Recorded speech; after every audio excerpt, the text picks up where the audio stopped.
Mm. Good afternoon. It's so wonderful to have Gail with us today. Gail Whitlow uh, of Ancestral Voices, Land of the Dancing Deer, Grandmother's Circled the Earth, or Grandmother, like everything, anything and everything. Grandmother's Voice.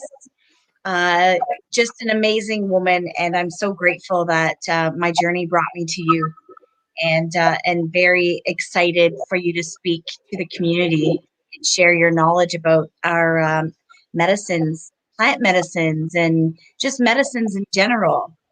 Scano, Sago, I love you. How are you, Gail? Really good, Joey. Thank you for the opportunity again today to talk to everyone, share with everyone, be with everyone. Yeah. Awesome. Well, I don't want to take up any more time. I'll show up again at the end of your talk, and Marie's saying good afternoon. So hello, Marie. Thank you for always showing up and supporting us.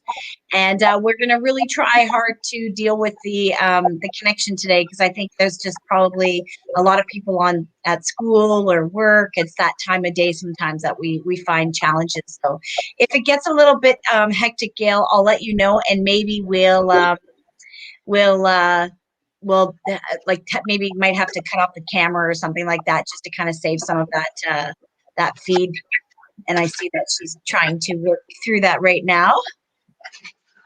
She's busy over there. So Gail has a spot, Ancestral Voices on Six Nations, and every time I go there, there's people coming in and out, and the medicines and the work that she does there is amazing. So if you're ever traveling that way, please stop by and see her beautiful family and all the stuff they do, and the love that they share, knowledge.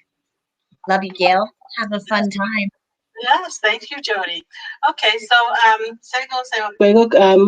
my name is Gail Whitlow. I live here at Six Nations of the Grand River Territory, kind of close to Caledonia, Brantford, Hamilton, about an hour out of Toronto. And it's such a fabulous place to live. There's something special about this place, as it seems to feel so comfortable for others from outside of the community. Also, when they come into our territory, there's just a feeling that you get when you come close to our Six Nations. So I am from the Mohawk Nation, Bear Clan. I'm Bear Clan.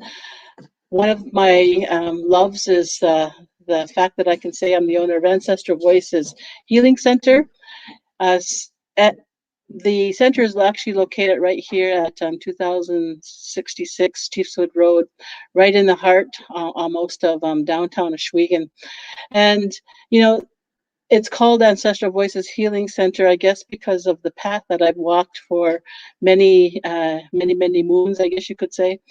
I'm the mother of 5 children. I have 14 grandchildren.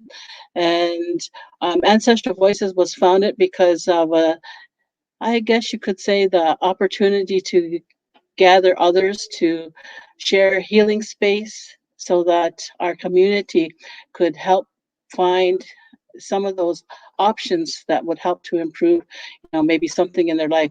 So, years and years ago, I was pretty well one of the very first here doing Reiki. And I remember the first time we had a meeting somewhere in the community, and it was, oh my goodness, Reiki, you're working with energy. Oh, you're playing with witchcraft and all of that. But I didn't see Reiki as witchcraft. I saw Reiki as a very powerful healing modality, and I knew that there was a space. So I didn't worry about what everybody was feeling, what everybody was thinking. I went ahead and I started to, do Reiki. And at the same time, I also did reflexology. And at the time, there wasn't anybody really practicing in the community either. And so, again, it was, oh, how could you let somebody touch your feet? Oh my gosh, ooh, and then, again, I closed my ears and I didn't worry too much about what other people thought of me touching other people's feet. And then after a while, it got to be, whoa, oh, can you just, oh, I just need you to rub my feet, you know, and Reiki at that time was spreading, and now we're to the point where we have what we might call a oversaturation point, if you can say that. So many people now know the beauty of Reiki, that it's not something that's unfamiliar, and it's done such marvelous things with helping our community to heal and grow strong. And so always the challenge is other people's opinions about what they think that you should or shouldn't be doing. But I've always been one that has been able to overcome those challenges relatively easily. So, where did I get these ideas from? Well, you know, once I found out the advantage of, you know, helping with Reiki and therapeutic touch, and thinking about my role as a Mohawk woman here, I understood that what we're here to do is we're to walk a path. And so my path consisted at a young age of, well, I guess you could say traveling. At 17, I left Six Nations, and I followed my path out to the West Coast, out to the beautiful Queen Charlotte Islands, and everywhere it that I traveled, I was always seeking out, well, our healers and different things like that. I was always looking for ceremony, and so it was all of that travel and all of those experience with other nations and other territories that I found a love for. The openness that a lot of communities had in sharing, you know, some of what they had. And I looked at our connection to what we call the Great Law, and we have a beautiful pine tree that represents, you know, our tree of peace. We have our weapons of war buried behind or below. We have so much that we have in our culture, and one of the teachings that I was always like, I guess, enthralled with was the teaching of the four roots of peace. And the four roots of peace simply mean that, you know, we have an invitation out to those who want to come and learn our ways and to follow protocols to, you know, be under the tree of peace with us. And I always thought to myself, you know, well, the tree of peace was talked about and formed, and it's part of our history. And it was formed at a time when our ancestors knew that there would be great changes coming our way. And the great changes brought, you know, many types of different people, many colors of different people. And it was always, well, how do we then uh, take our knowledge, and how do we share this knowledge without it being misused? Because that's part of what had happened over time, was people were afraid to speak about the beauty of our culture because others would write it in a book and claim it as theirs, and you know, there'd be so much that was misappropriated about our ways.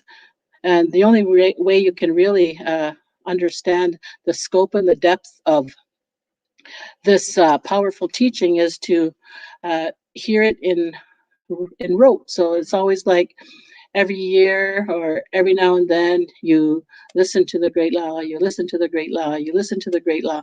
And each time that you hear the teaching, then something from it helps you to understand something in your life that is uh, it kind of enhances things in your life. And so the more you hear it, the more you start to understand it, and then the more it becomes part of you. So that's also what our ceremonial process does. You know, the more that you go to our ceremonies, or not just our ceremonies, but the more you go to ceremony, the more that you find some type of connection that you can't explain. And so that connection can be, you know, a spiritual connection, it can be an emotional connection, a physical connection, but there's something that comes from going deeper and deeper into your understanding of anything. And it's like being a baby. You know, you're born and you need experiences to help you grow. And sometimes those experiences aren't what we might say favorable, but actually they are favorable because they're helping us on our path that we're walking so that we can learn and grow and we can be a part of all of that. So one of those things that really help us to become in what we might call a spiritual place of better well-being is to be comfortable with who you are, be comfortable in your own skin. And what I mean by that is we have, full-blooded, very native looking individuals who have no connection to um, native spirituality because they don't want to be connected. And so they shun it. And then we have, people who are seeking that connection who are of the bloodline, but they've been pulled away and and they're looking at it as a negative thing that they've been pulled away, but yet it's part of their healing journey. It's part of their healing path. Then we have people who have no connection to, our ancestral blood, who want desperately to be part of, I guess, who we are. And so we have, so many different types of options, so many different types of people, and it's up to everyone individually to be happy in their own skin. So, for instance, I can honestly say that, I'm Native. Haudenosaunee, I'm a Mohawk. I know my bloodline. I know my relatives. I know the community I'm from, but yet I also carry the bloodline of my great grandfather. So my great grandfather was from Ireland, as far as we know, and so I had never really understood the importance of seeking that part of me until quite a few years ago, and then I had the opportunity to travel. And one of the places that I traveled to was Scotland and England. And I can tell you that the minute that I got to Scotland, there was something there. And we went to a lot of the different sites that most people, don't know exist unless you're from Scotland. And every time that we did ceremony, I was brought to tears.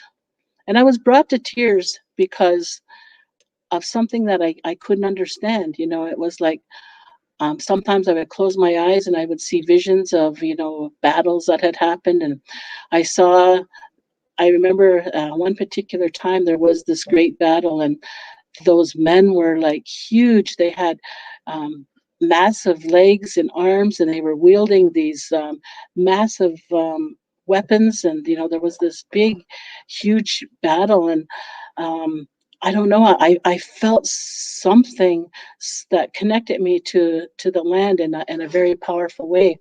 And again, that had to do with my bloodline. And so once we start to connect and understand that it doesn't matter what bloodline that we come into this life with, it's important that we understand that it was chosen for us. We have so much in that bloodline that has to teach us many things about the path that we're walking, because it's important that we all understand we're in this all together.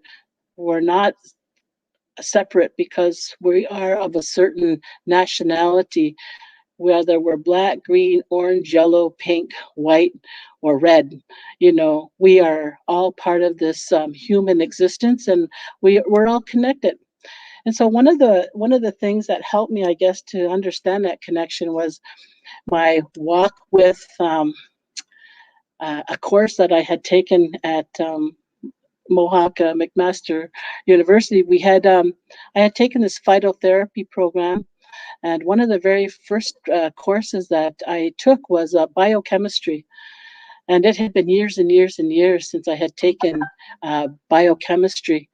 And I was fascinated once I started to relearn, because the very first time that I saw a cell and that it had you know, it was broken down and it was, the electrons and everything.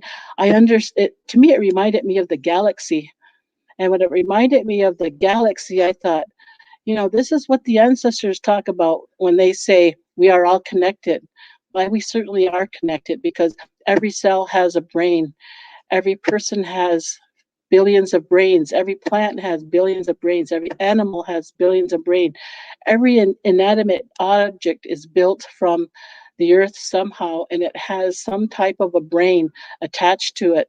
Then you look up into the beautiful universe and you see the connections through all the stars, and it looks exactly like our human anatomy. I mean, there's just such a strong, powerful connection that that I saw once I started to delve into that biochem world and that scientific world, and it was really interesting for me. So my studies were very interesting to me because of all of the correlations I was making with who we are and what we're made of and how connected we are on not just the physical human level, but on that really powerful spiritual level. As I was, when I was much younger, I was able to spend time out in the bush, I guess, and working with medicines with some elders. And it was interesting because sometimes it was as if they were old and, oh my goodness, aching bones. Then we get to the bush, and all of a sudden, bam, they knew exactly where they had to go, what they were there to get. They taught just so much that I'm really thankful that I had that opportunity, because it wasn't just about the this is this is a medicine and this is how you use it. It was more about um, this is a medicine and it can be understood in so many ways, so I was shown a beautiful tobacco plant and the root of that tobacco plant, and it was explained to me that this plant is such a powerful plant medicine because, and it showed me the roots, and he says just one of those little threads on that root um, has the ability to do such phenomenal things. So I was shown a different way of working with medicines, and but the only thing that I didn't feel complete about was I didn't always understand how to always use the medicines in a way that um, I felt comfortable always sharing. So that's one of the reasons why I ended up taking that phytotherapy program. It was because I needed to know more. And so I was taught so much more, and it really enhanced my connection, I guess, to those medicines, because I then got to understand, how to use it in a way that I was comfortable. I understood about, what they might call, you know, dosing, because I understood how to use the medicines and how to use them safely, and not to, uh, I guess, over harvest. And there was so much that I learned, and so I think the combination of both ways really helped me to overcome again. And so a lot of people don't know, even in my own community, how I learned what I know. And so it seems sometimes that I was always not understood. So I was like, well, she doesn't know nothing about this, or she doesn't know nothing about that. And to tell you the truth, it doesn't matter, because I know what I know, and that's what I share. And that's the beauty of what we all have. We have the ability to learn and to share and to grow and to help others grow. And I think that's, a lot of times it's the basis of our what it takes to be a healthy community. It's getting back to the place where we are much more comfortable in our own skin, and a lot of times, that skin involves, teaching to, the vast populations that we have out there, and it's not teaching, it's more of a sharing. And to me, that's the important part of our spiritual growth, is getting to the point where you can do that comfortably. And I'm to the point where I can do it quite comfortably, because I just know that there's so much more to this earth walk. And so that kind of, I guess, puts me in a place where I have undertaken projects that I guess I was prompted spiritually to take. Now, one of the things that inspired me, I guess, was one of the teachings that we have of Hiawatha. So, just to make a long story short, because I don't have a lot of time, is the main teaching I got was it's important to help clear away the negative energy that is stopping growth. And so one of the first stories that I always remember is how there was this lake, and across the lake was this beautiful, beautiful place where there was many, many fruit trees, but the way to get to the lake was filled with serpents. So if you were to try to go cross the lake to this place, then the serpents would, take you under, and that would be the end of you. So people were kept away from this beautiful place. So one of the first things that Hiawatha did was he had to get rid of the serpents, and so there's a story of how that happened. And so the next thing then was to so once the people were allowed to get across, and he also had to clear the island of the small serpents, and all of those kinds of things. And it represented the minds too. So one of the I guess one of the sorcerers that's mentioned and talked about a lot too is Daho. And Daho is always portrayed as someone originally with a twisted body who had snakes coming out of his hair.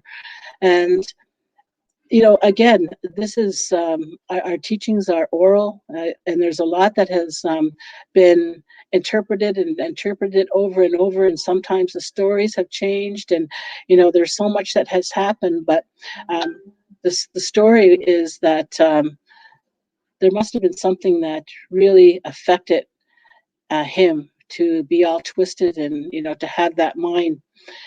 He was such a powerful sorcerer that nobody could get near him, and he was always inflicting negative behavior on those that came his way. And so Hiawatha was one of them, and he killed his daughters through witchcraft, and that put Hiawatha in a state of grief, really deep grief. And so he left the community and he went into the woods, and he lived on his own for, I'm not even going to say how long, because nobody really knows how long that he was, left out in, well, he wanted to be alone to overcome his deep grief. And while he was on his own, that's when the teachings came about grief. And he brought to back to the people ways to overcome grief, and so they're used in our ceremonies today,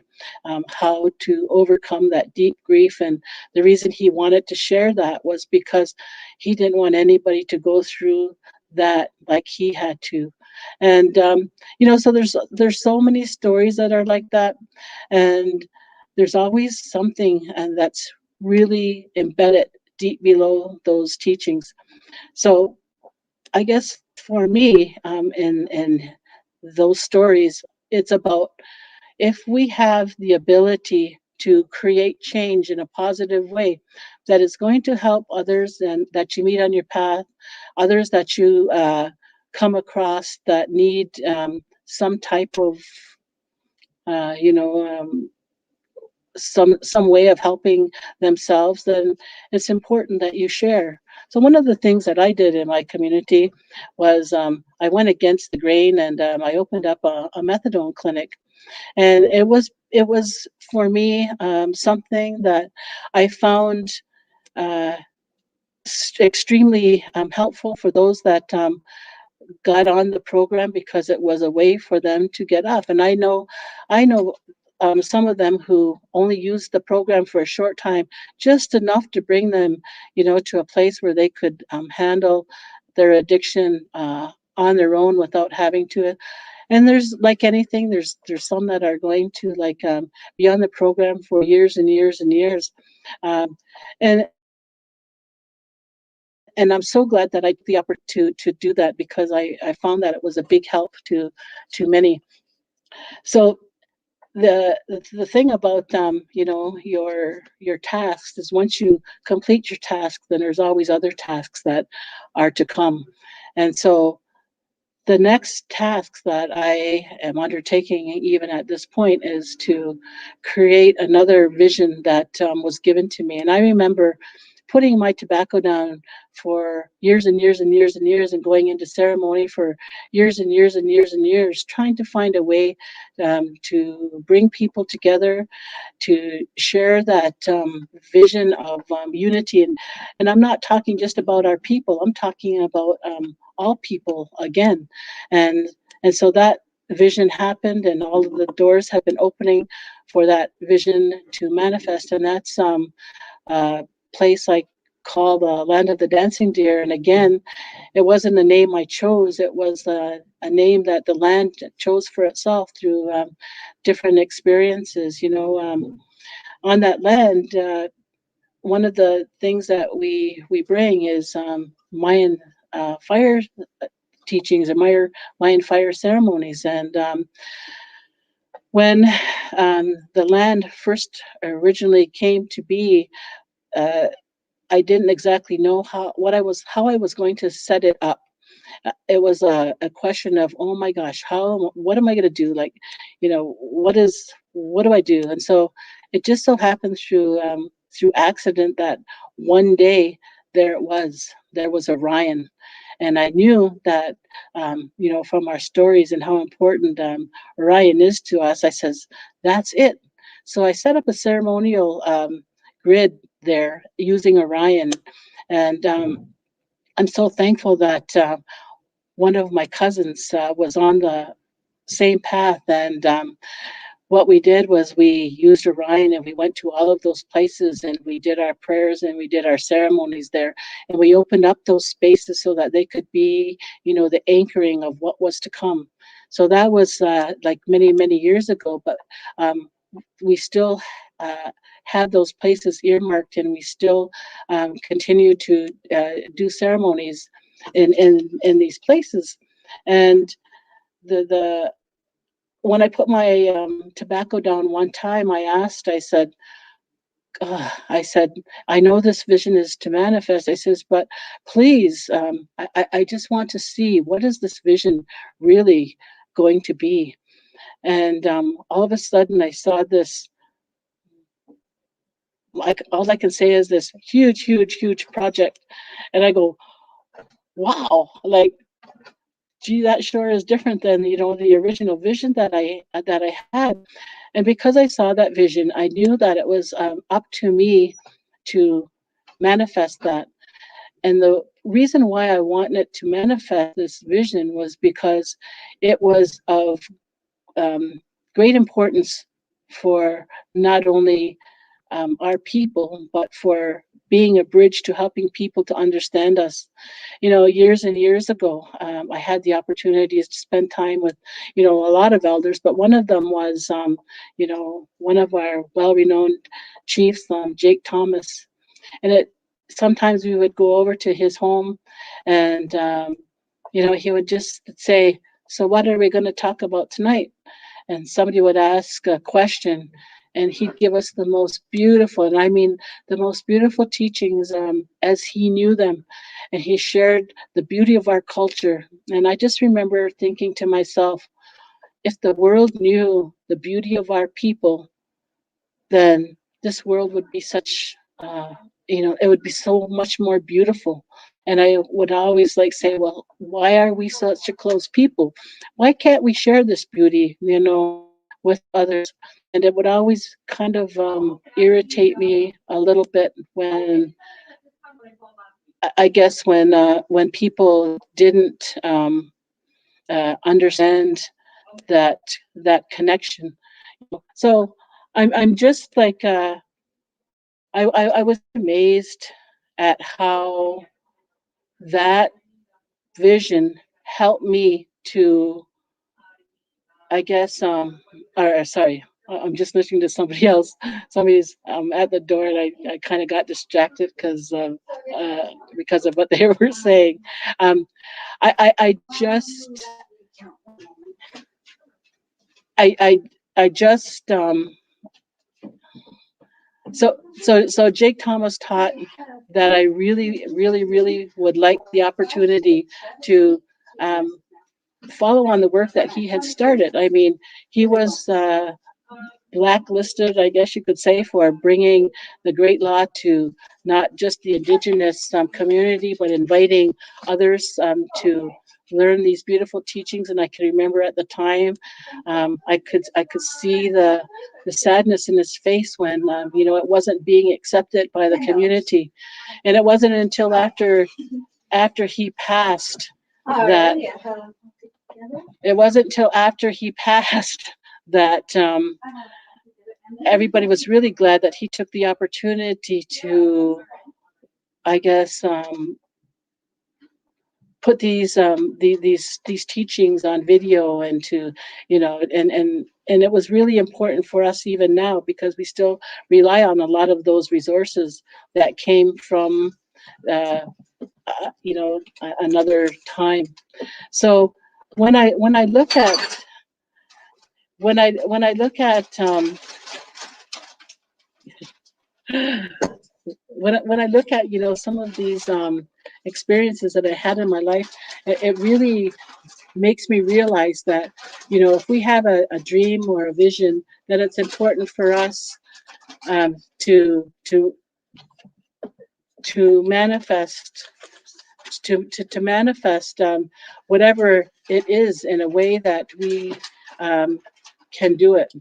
Um, So that's what Land of the Dancing Deer is about. It's like taking that vision, and it's being able to make it manifest. So that's part of my project now, and part of the reason again is sometimes when our peoples have been in such a state of disharmony and grief, sometimes it takes a place or an understanding that is connected to the land. And so a lot of the emphasis these days is on land-based healing.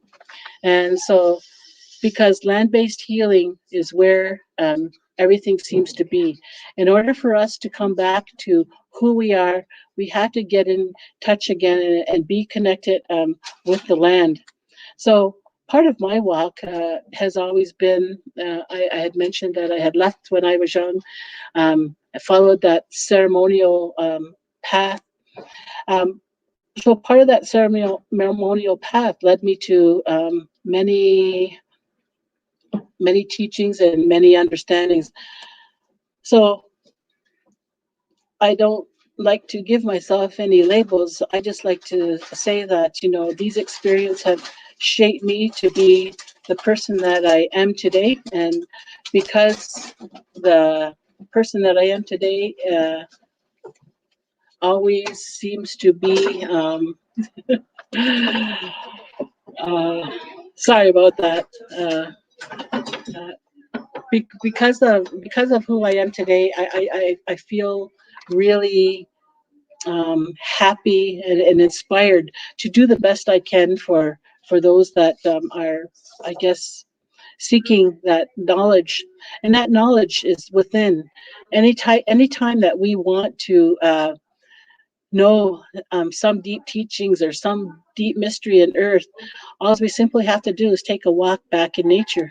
We can take a walk in the woods, we can take a walk by the lake, we can be in the middle of the desert. I remember being in the desert one day, and I thought, boy, this is bare. I come from a place where there's lots of woods and different things. I said, and now it's just so bare. I feel like I'm vulnerable.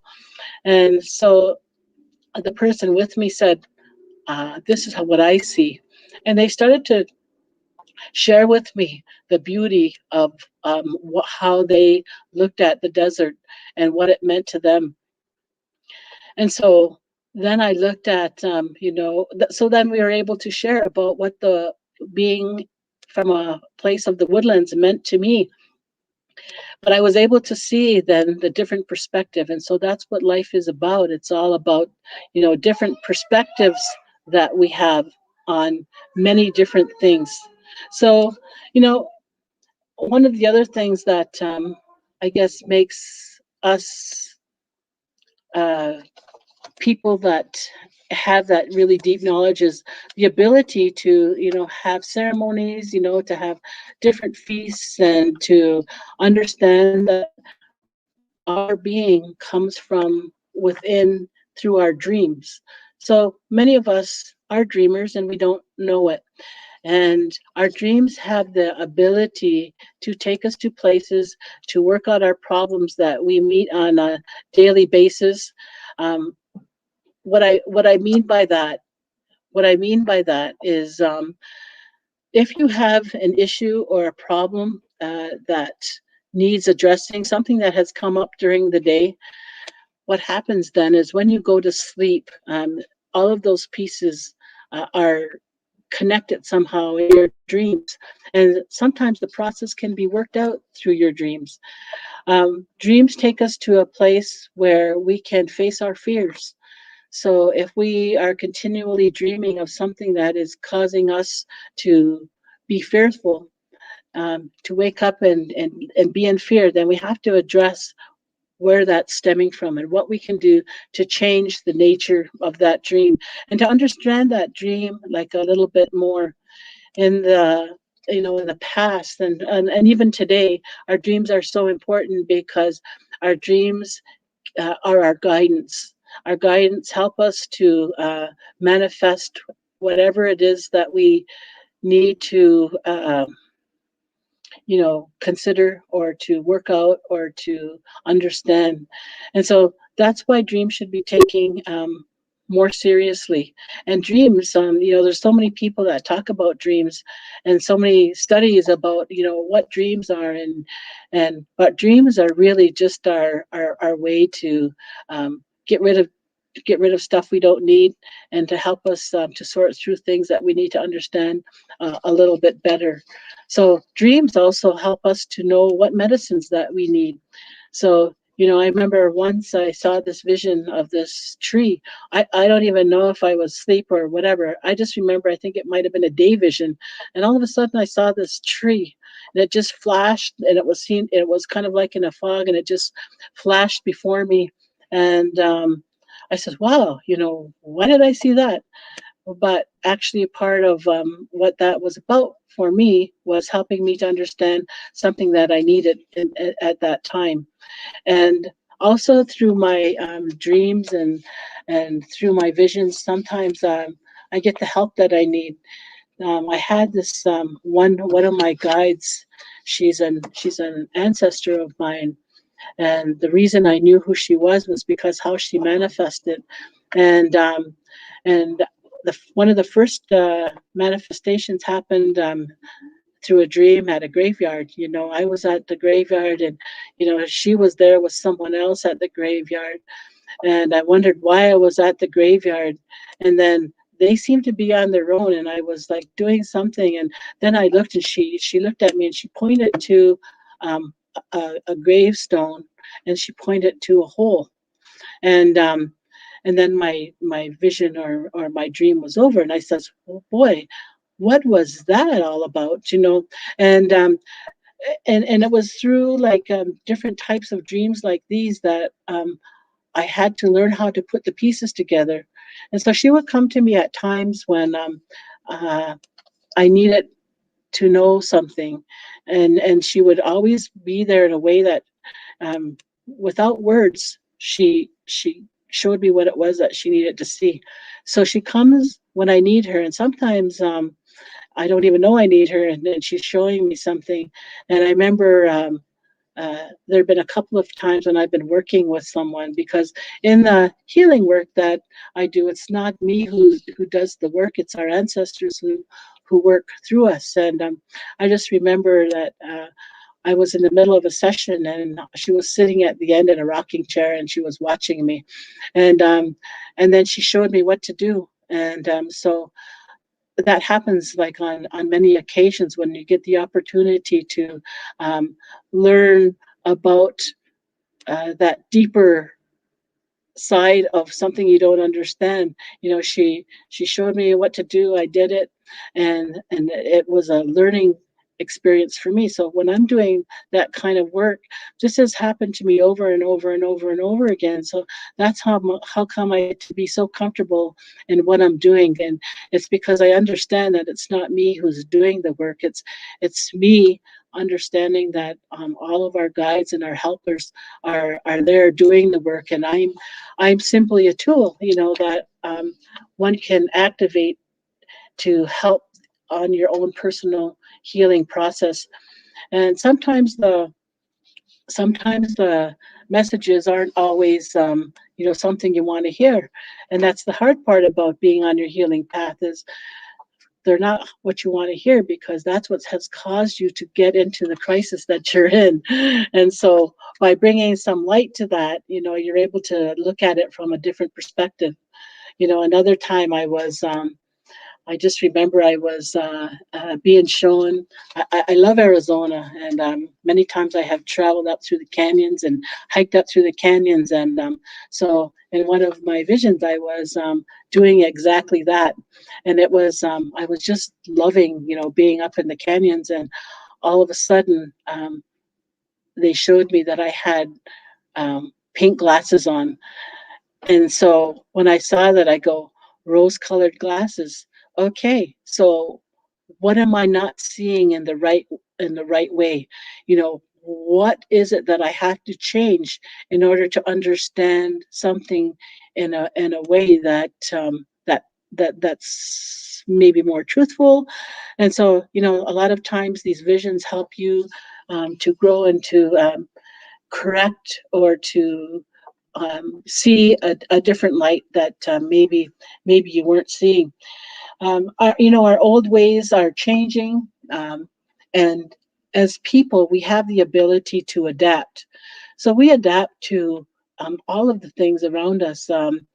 We've even adapted to pollution. And I remember that one of the great teachings about pollution is that it's a beautiful thing. And when I first heard that, I go, how can pollution be beautiful? And it was said that it's beautiful because everybody is experiencing it at the same time. If it was just me experiencing it or just you experiencing it, then, it wouldn't be so beautiful. But because everybody gets to experience it, then everybody gets to help be the change that is going to correct the problem. And it's like that with all of the, situations that we find ourselves in. There's always solutions, and it's really simple. Sometimes it's just that we have to go deep within our souls, deep within ourselves, in order to find that. Uh, Sometimes I do medicine walks, and you would think that people, they have a book, and they're looking at the plants, and you think that, well, all they want is the information about the plant. No, what my experience has taught me is that it's much more than that. What they want is the connection to understand these plants, and these medicines. So what sometimes I do is I'll take them to, say, grandfather tree, and we'll sit and we'll put our hands on the trees, and we'll start to feel the energy, because people don't know to do that. Sometimes it's a simple process. You put your hand on the tree, take some nice deep breaths, and then sometimes messages will come through. But more importantly, if you say, is the energy going up or is the energy going down in the tree, gives them a basis, for, wow, there is something about, working with these trees and being in I guess the space that you're in. So the next experience, I guess, that was helpful was when one day one of the trees spoke to me. I was in the middle of doing a pipe ceremony back at the land, and I can't even remember what the prayer was about. But all of a sudden, the grandfather oak tree turned into this spirit, and this spirit was as tall as the tree. And the spirit was dressed in, I would call it a red karate suit with a red headband and long black hair. And he said, "What is it you seek?" And I'm in the middle of doing my pipe ceremony, and all of a sudden, it took me right from whatever I was praying about to the tree just spoke to me. I just saw the spirit of this beautiful red oak tree, and at the time, it happened so quick. I was kind of stunned and I didn't have the time to respond. What is it I seek? Because then I had to think about what is it I seek, and that simple question really helped me to understand something on a much deeper level. So then at another time I had to go back and I had to um, when I recognized, exactly the the being inside this tree, I've had I then understood, that I could have a conversation, and I guess I wasn't going to be in a place of shock at the time.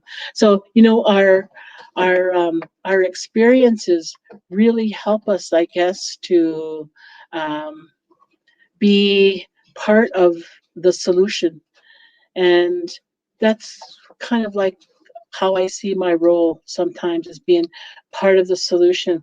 So many people want to be connected on a deeper level, and they don't understand how simple it is.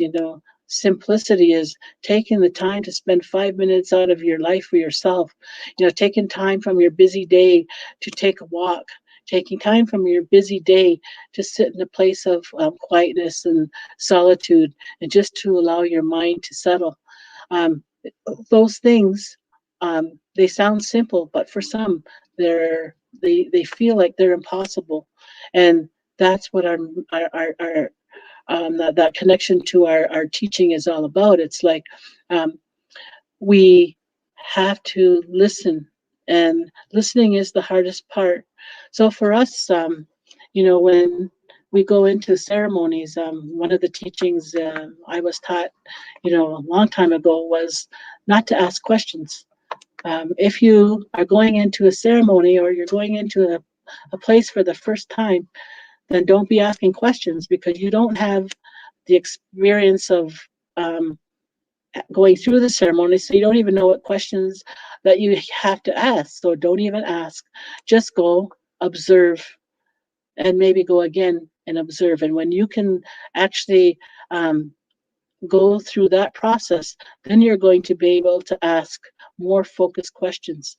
And that made a total uh, that made total sense to me. I totally understood what that meant, because somebody has such a thirst sometimes for knowledge that all they do is they ask question after question after question after question, and then they don't really want the answer, because if they really want the answer, then they would take the time to actually pursue what the is that they're questioning about.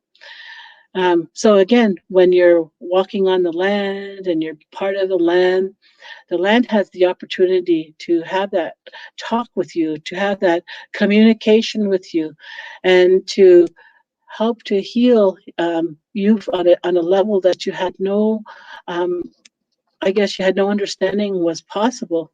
So we're our people, and it's not just our people. Um, our people were 500 or 600 years new to the process of colonization, but in Europe and different countries, the process has been going on for 2,000 years. So deep down within, they have those same understandings of what it is to know ceremony, what it is to be part of the land. The thing is, they've been taught not to know how to connect. So the the whole thing about us being um, I guess being sought for our knowledge is simply about others finding that route to their spiritual connection that have been taken from them so much many thousands of years before us.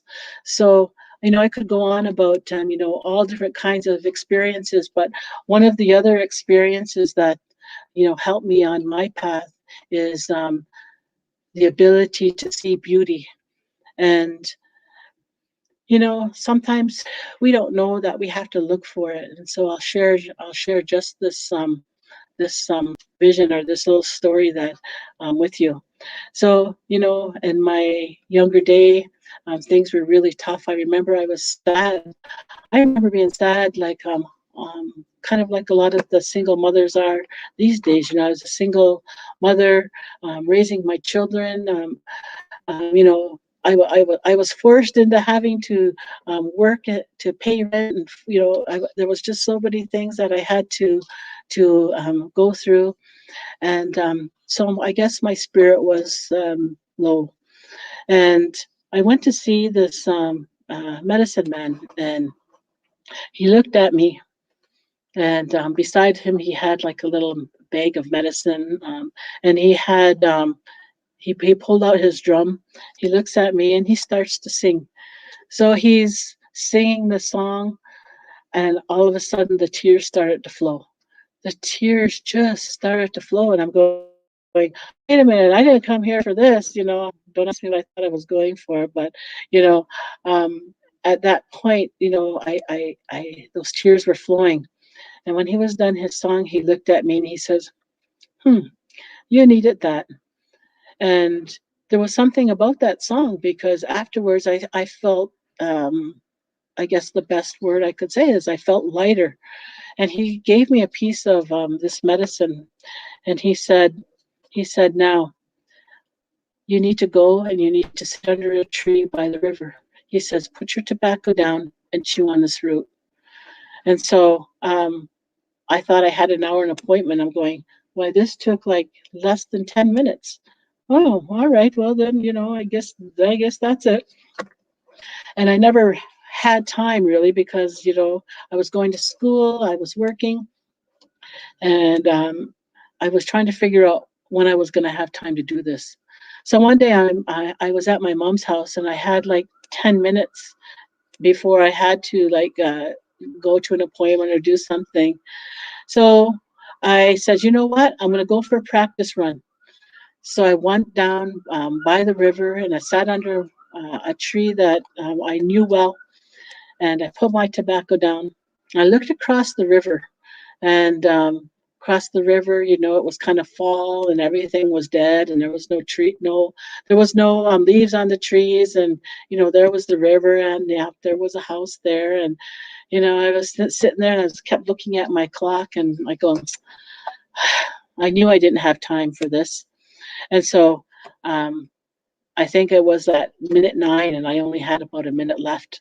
And so I was getting up, and a voice said, "What is it you see?" And I looked and I go, I see the river. Yeah, I see some trees over there, the weeds, and, oh, yeah, there's a house in the distance. And the voice said, "You're missing the beauty." I'm missing the beauty. You're missing the beauty. And so I remember that I had to go, but I kept that in my mind. I'm missing the beauty. So then I had to look at the river. The river had, the river was actually glistening. The sun was reflecting off of the river. And there was so much beauty that I just didn't see because I was deep within my stuff. And so that vision was actually a life changer for me because that vision taught me that I had to look for beauty. It wasn't, maybe I wasn't going to always see it, but in everything there is beauty. And so that was my mission then. I had to look at the beauty in every situation that came up, whether it be beautiful or negative or whatever. I had to look and I had to seek out that beauty. And then, time went by, a lot of time went by, and one day I realized that I'm actually happy. And I'm going, I don't even remember the day that I can say that I felt happy. It was just a process through all of life's experiences that helped me to be happy. And so, that's a little tidbit I leave for you all is if you want to find happiness, then first of all, you have to create it and you have to be able to see it and you have to be able to look for it. And so that's the beauty of our medicines. That's the beauty of our teachings. That's the beauty of our families. And that's the beauty of our ceremonies. And deep within, the the basis behind beauty is love. Love and connection are the basis for that really deep understanding. Because if you can make your decisions based on, you know, based on a place of love, then the decisions are going to be much better ones than the decisions you make when you are in a way that makes you sad, the way that makes you angry. We're told don't make decisions when you're angry. Well, that's very true because you'll end up making the wrong decisions, and you're going to learn those really hard and deep lessons the hard way. So, that's just something that I wanted to share with you. And I'll just close by saying, I guess one last little tidbit.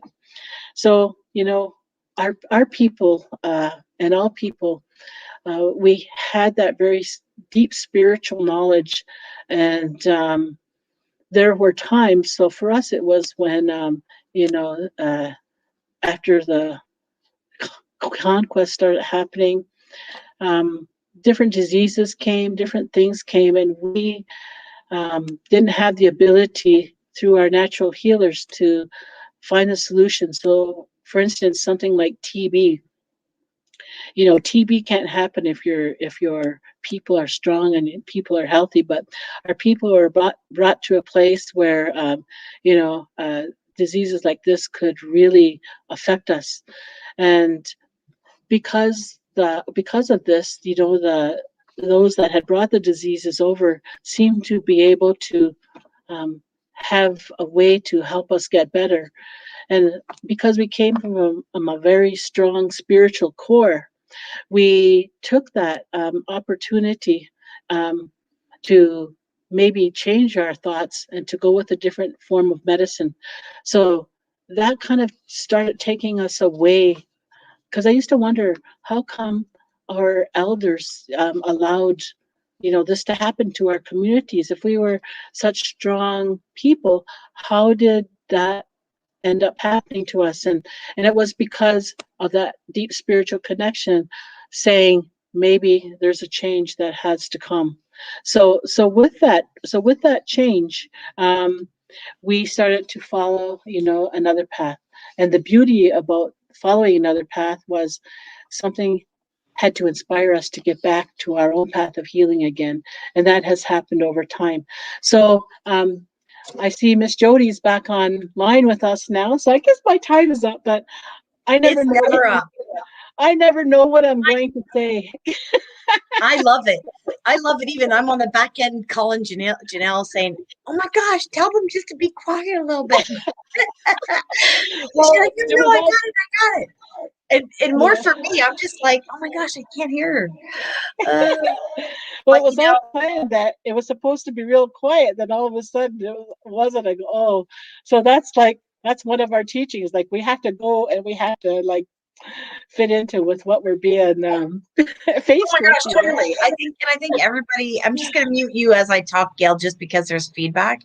But I think, we're okay with that because there's like, think of all the things that we've seen in media that other, that we've seen on screen and people don't really realize what's going on in the background. But that's not even it. I just have to mention, it doesn't matter. I never cut off time. It's like we finish these when we finish these and people stay if they want. But, everything that you say, even this morning when I woke up, I was like so excited. I was like, oh, Gail's speaking today. And, the first time I ever met you or walked into your space, I saw your kids, your grandkids running around. Like this was years ago, like 5 or 6, 7 years ago. I can't remember now.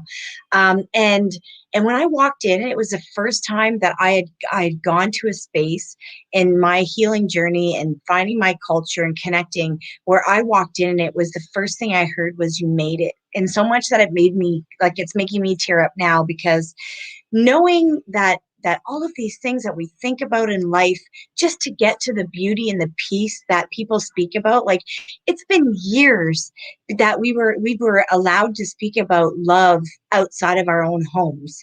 Like, I feel like that's what it was when I showed up. It was okay for me to say I love you to somebody I didn't even know, right? To be able to walk away and say, "You just awoke me. You just awakened my spirit within." And everything that you spoke about just really, because I'm an entrepreneur, right? And sometimes people, I think, not sometimes, people have said to me, why do you do what you do? And it really is that love that I just know that people want to share and understand why the people. And you just shared this, about the, I think, the disease and how we got, and the medicines that took over and kind of put us underground. One of my messages through my healing journey from my ancestors, and I think it really propelled me to understand our culture and who we are, is that maybe, not maybe, I think this is Jody. We were put underground because if we were to stay where we were to be present, we would have been abolished. We would have been killed. We would have been gone. There would be nothing.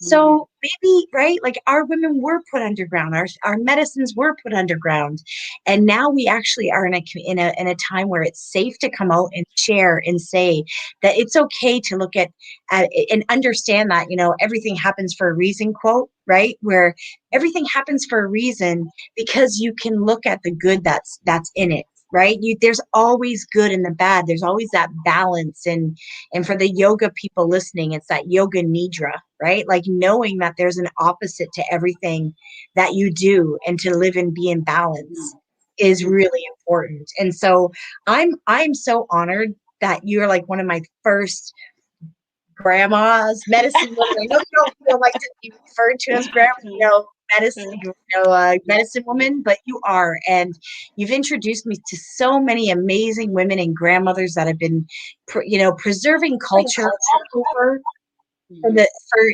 years. And this is so important right now in this time, to know that the women have been doing this work and sharing that, and saving this space, in sacred space, for us to come forward and say, "Oh, this is how easy it is, simple it is, or intellectual it is," because we had all of that intelligence, right? Storytelling is the intelligence Yeah. of our culture, medicine, all of that. So anyway, thanks for listening to me go off a little bit there. Yeah. I get, I get excited and inspired. You're so amazing and beautiful, and you just do, and you give that space to others to come forward and do and learn. So I really hope that the people listening and watching you today, if I would say, go back and listen again and again, because, like you said, listening to the important messages over and over again, you pick up those morsels, and the next thing you know, you're just living the beauty of it. Yeah. Would you like to say anything Oh, before no. we go? Jody, I never know what I'm going to say, um, and so that frustrates me sometimes, because it's like, I can have like a little note here and a little note there, but then I don't even get to talk about the little notes that I've placed, and I've heard it said, and again, this is another heart message. If you can't speak from your heart, then why bother? Because people don't want to see you reading off of a paper. I mean, because there's no heart in that. It's when you can share those messages that just come, that those are the most effective and the most powerful ones. So you know I have to say, Jody, you are such a big inspiration to me. You're my teacher too, because I look at you and I look at that real strong independence, that mohawk and the Kiowa blood that you have. in those veins, but I look more at your zest for life. You've got that zest of life that make other people jealous, because you are bringing your visions to life just like you're meant to do. And it doesn't matter how hard it is, it doesn't matter what obstacles you overcome, you are making our ancestors proud. Aw, you know what? You know what? And thank you for saying that. Because it's not that easy being on this side of the camera. This is not anything that I would ever thought that I would do in a lifetime is host people that I love. Well, actually, I would do that all the time. But if there's anyone watching and they really want this job, come on down and we'll put you in the spot. But thank you so much, Gail. You know what? It is inspiring because ever since I showed up in your place and met with, Renee and everybody else in that community that has just, there are a lot of people that open the doors to me, knocking on them and saying, hey, this is who I am. I'm getting these messages. Is this real? Like, I feel like I'm losing. My husband would say it. He's like, I really do think you're losing it, Jody, because he wasn't really spiritual, right? And he thought maybe, maybe you're going a little cuckoo for coconuts, whatever. The reality is it was shifting my way of thinking, and I wanted to know the truth. And so when I showed up at your place and you opened up the doors, and you and Renee and everyone, so many people, Paula and Chandra and Andrea and Lisa, and like I could go on and on and on to all of the people in Six Nations community and Mississaugas that opened their doors to my inquisitiveness, or whatever you want to call it, to say, I feel like I have a bigger purpose, and it has to do with doing this and being a support to really moving forward and changing ways. And so I'm very grateful, because I'm not losing my mind. I don't know, and I'm now in a community with amazing, beautiful people that are changing the world. I think grandmother's voice is so appropriate for the work that you have chosen to do, because again, that's part of our teachings. Where is the change going to come from? Well, it's going to come from the women. And so which women have the most to offer? And it's those who have met the challenges, who have faced challenges, who overcome challenges. Those are the ones that help. And so that's usually the wisdom keepers, and the elders, and the older ones that have that information, that and a lot of people a lot of them have been shut down. and and we all have our job to do. Not everyone is going to be lucky enough to be doing the work that we're doing as Grandmother's Voice either. But it's all about being able to at least have a voice now. Way back in 1960 something, or 19 something, the reserves were like a place that was shut down. And I wondered why I was born here but lived in Buffalo, for many years. And it was through those years that the reservations, reses, were going through some big horrific changes, being um, being segregated so much, and then that caused a segregation within the people on the rest. And then, then slowly, as things shifted, and things changed, and again, we've come out of this place, and now we're finding our power and our strength again. It's the women and the grandmothers and the wisdom keepers, and those who have something to share and are willing to share it, that are making the big difference in the work that is being done globally to help get us back to a place where we can go to the lake and drink the water, or go to the stream and drink the water. I mean, that was so simple, even 500 years ago. And now look at what's happened, and look at the air. And one of the biggest things that get me is, you know, in the Amazon and different parts of the South American scape right now, there's people who are living the way we did 500 years ago. We're living in the same time, but look at the big difference. They're trying really hard to save what is that core within. And we're living a life of luxury. And so that's what the North and the eagle and the condor is about. It's like, okay, let's unite again, and let's bring back those values that have helped to sustain us as a people for all of these hundreds and thousands and millions of years. They have what we want. They have the ability to live without you know payment for, they live off the land, they live sustainably. And that's what we have to get back to. And a lot of the times it's like, well, we can't go back and live the way we did before, but in reality we're going to have to take those concepts, and that's exactly what we're going to have to do in order to bring back the balance to our earth mother again. So the economies are going to start to fall. Things are starting to change, and things are starting to shift. And the thing is, we have to have all people on board. So when I'm talking about all people, I'm talking about, we have every nation now living in these lands. So it's for all of us now to come together to find that voice that's going to create the positive change for our earth mother, for our environment, for the healing of all the traumas that they have undergone and we have undergone.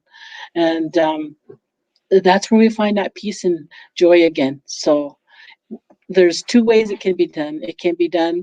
Um, it can be done with a conscious effort, or it can be done by a spiritual effort.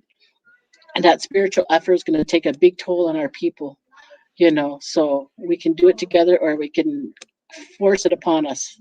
But it will get done at some point. Yes. So, that's all I can say.